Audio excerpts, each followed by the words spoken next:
Joseph, YouTube, welcome to the Coffee Pod. My name is She Said. Drink the coffee, it'll make you feel better. Woman says, I got divorced in my 30s, but never did I think I'd be this single for so long. No more wasting time. Let's get it. So the question is, when do you settle? When do you compromise? Right. Or do you at all? As for me, I've been single a pretty long time. Never thought it would be this long. I have to admit, when I got divorced a long time ago, it was a little arrogant. I was in my mid-30s, and I knew I was a good catch. Good woman, educated, great career, amazing mom, and I was a great wife. Cook, clean, do all that. So I kind of was a little arrogant and thought, oh, it's no problem. I'm going to be married in 2 to 3 years. Well, it's been a long, long time. And honestly, not even gotten close. And so sometimes... Whoa. Not even gotten close, she said. And props to this woman, man. At least she admits that, hey, you know what?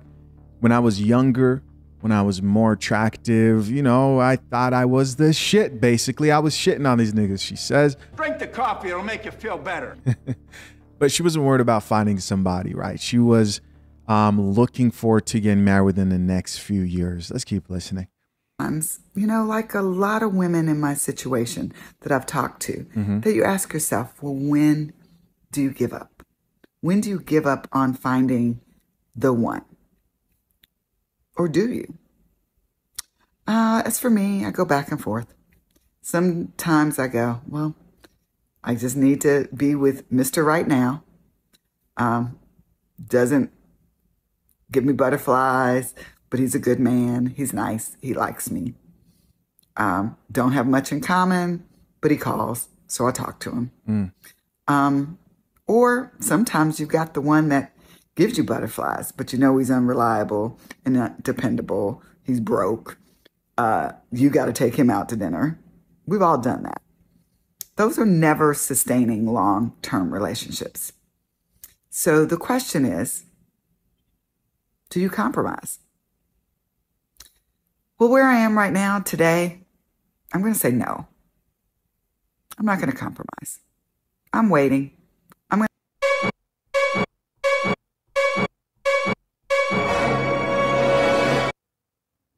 to stay optimistic. It gets hard staying optimistic this long. But I'm going to stay optimistic. Now, tomorrow? I don't know. Might settle. Just keeping it real. God damn it! You can't make this shit up! Listen.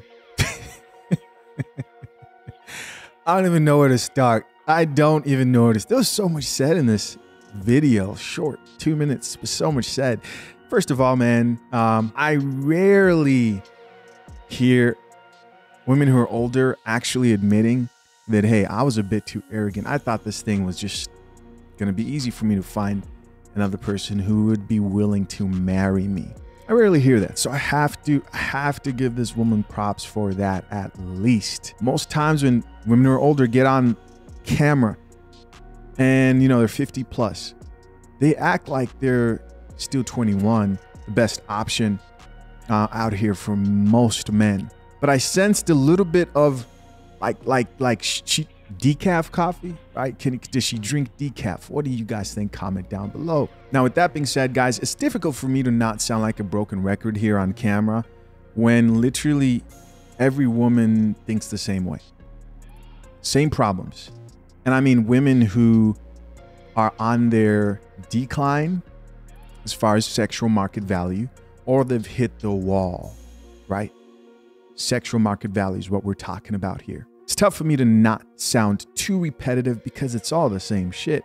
You find out that the 35-year-old is going through the same thing the 50-year-old. I don't know if this woman's actually 50. She want to give a real age, I'm just guessing. But they're all going through the same things. It's the trouble they all have. I hear it all the time, not just here on YouTube. It's the same thing I hear in real life from friends, you know, who see the patterns. And if you've ever dated an older woman, you know they kind of talk about the same things. Yeah, you know, he's a good guy. He's cool. He's nice. He treats me well, but I just don't feel it. You know, I just don't feel it inside of me. I just don't. There's something missing. Or they'll be heads over heels over some guy who you're looking at him like, you know, this man's playing you, right? Like he's just using you for sex. You understand? Yeah, I know, but if I could just talk to him and maybe he could change and know you, man, you are part of the rotation. You can't have it all. You can't have it all. It's the same thing. You cannot have it all. And it's got to give somewhere. Now, when you were young, yes, you could leverage your looks, your youth, your beauty, and you could find yourself probably a good deal. I think probably in her 30s, she probably could have still pulled a guy that should have said, you know, this is my best bet. I bet you a lot of women who hit 50 plus, they look back and that's why she's able to acknowledge and say, you know what, I was a bit too confident in myself. And let that be a lesson, is that guys aren't out here checking for 50-year-olds like that. It's just the truth. This is not me.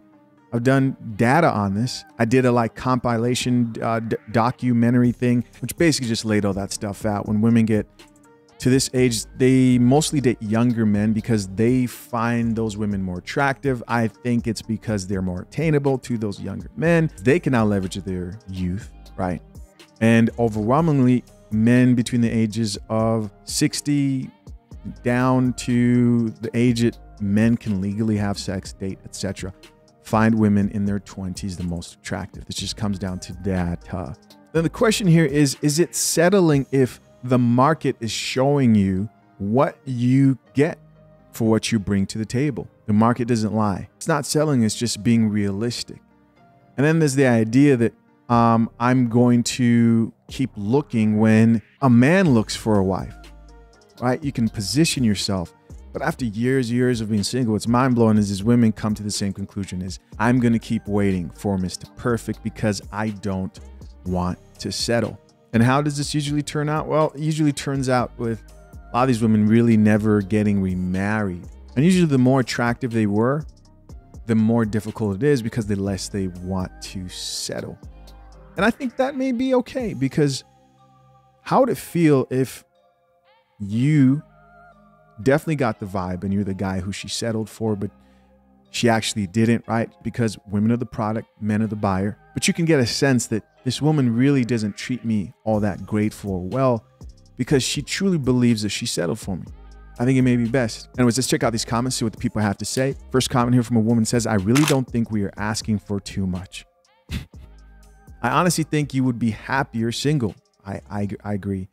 Unless you can find a good one, don't settle. So here, I agree with you should stay single, because the type of treatment you give to a man who you believe you're settling for won't be the type of treatment that that man wants. He'll sense it. You'll sense it. Problems will arise. You fall out. Now, are you asking for too much? The market would tell you whether you're asking for too much or not. If nobody's coming to your store and buying what you were selling, women hold the key to sex, men hold the key to marriage. If no one's walking through your store and buying what you're selling, they're just coming to take a look. Or they may buy something for a little bit. After they're done wearing it, using it, they might bring it back. Some of them thought they could maybe afford it, but then they're like, nah, you're asking for too much. It's too much. It's costing me too much. I'm taking it back. Some of them had the intention of bringing it back to the store. You know, those people that go out and shop, they know they're taking that dress back. They just need it for that one night, if you get what I'm saying. But the market decides, the buyer decides. And if you've been single for that long, the universe is trying to tell you something. Another comment here says, for all those who use the word settle, do you really think / believe your stuff doesn't stink as bad as someone else? Another comment here from somebody else says, what does settling mean exactly? Does it mean pairing with somebody bad for you, or pairing with a good person that you don't consider perfect? Ooh, it's a good question. It's a good question. Yeah. Concept of anybody in general overvaluing themselves is an unsettling one. No one wants to look in the mirror and say, you know, I don't think I qualify to date that person. Especially women, they have a more difficult time doing that. Men, you get told that every day. Just go up and approach any woman, and Watch how harshly, and of course, women have to be harsh, they're vulnerable, whatever you may call it, but watch how harshly you get turned down by society, by women in general. The looks, no thank you. On an everyday basis, men are more exposed to rejection. And so we understand this stuff a lot easier. Women, if they get to this point, eventually realize how difficult and brutal the dating market actually is when they're on their decline, right? Another comment here from a man says, compromise is not a bad thing. It means you are willing to work together to get the best for both parties, but you never settle. Next comment here says, the world changes. Sometimes you only get one. Another comment here from another woman says, oh, have I thought about this myself? I may think about settling in my 60s. So guys, how can you tell? Because the question here is, how can you tell whether a woman is settling for you or not? Well, look at her history. Look at her past. Does she have a gap from the age 30 to 50? 20 after divorce till she's about to die and she's looking for anybody with the pulse? That's how I think you can tell in general. Other than that, I don't know. I don't know how else you'd be able to figure it out. If you have any ideas, comment down below. Another comment here from another gentleman says, so many people will watch another 5 million years go by while staying optimistic and alone. Very true. Listen, guys, and of course, this stuff goes both ways. Men, we have to be realistic with ourselves too.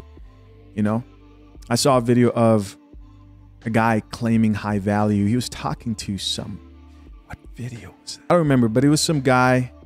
It was another podcast, and he was talking to, I don't know if it was Rich Cooper. I believe it was, but it was some guy who was talking to him and basically saying, hey, I'm high value. And the host responded and said, how are you a high value male? He says, man, I am way older than you and in better shape than you. Men have to be realistic with themselves as well. But yeah, as far as this woman, do I see her finding what she's looking for? It's going to be tough. As always, curious to know what you think. Leave your comments down below. I appreciate you for checking out yet another episode of The Coffee Pot. Till next time, I'm out. Peace.